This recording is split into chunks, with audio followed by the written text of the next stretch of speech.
এক নম্বর ঘুমটি সংলগ্ন এলাকায় চলছে দ্বিতীয় ওভারব্রিজ স্থাপনের কাজ। বড় লোহার রেলিং ক্রেনের মাধ্যমে বসানোর কাজ শুরু হয়েছে। আগামী কয়েক মাসের মধ্যেই পুরো কাজ শেষ হবে বলেই রেল সূত্রের খবর। আর তাই এখন চলছে দ্বিতীয় ওভারপুল স্থাপনের কাজ। এর জন্য শ্রমিকরা বাইরে থেকে এসেও কাজ করছে। এই সেতুর কাজ সম্পূর্ণ হওয়ার ফলে অনেক মানুষ উপকৃত হবে, কারণ ট্রেন আসার সময় একটি সেতু দিয়ে চলাচলের অনেকটাই অসুবিধা হয়। পাশে আরেকটি ওভার সেতু স্থাপনের ফলে চলাচলের সুবিধা হবে বলেই মনে করছেন সাধারণ মানুষ। কি বলবেন এটা নিয়ে? এটা নিয়ে বলবো যে এখন যা রেলের কাজ হচ্ছে তাতে এটা তো খুবই জরুরি, খুবই দরকার।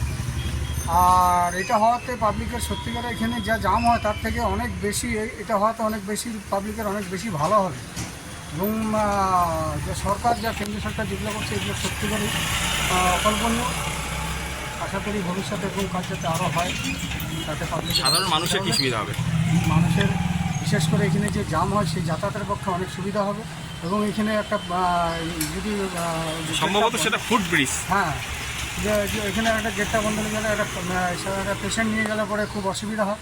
এবং সেই ক্ষেত্রে দিক থেকে যদি যাতায়াত করে তাতে এই জায়গাটা যদি খোলা থাকে তাহলে অনেক ভালো হবে সেই পেশেন্টের ক্ষেত্রে, এবং জনসাধারণ অনেক ভালো হবে। নাম নাম শ্রীরাম সরকার।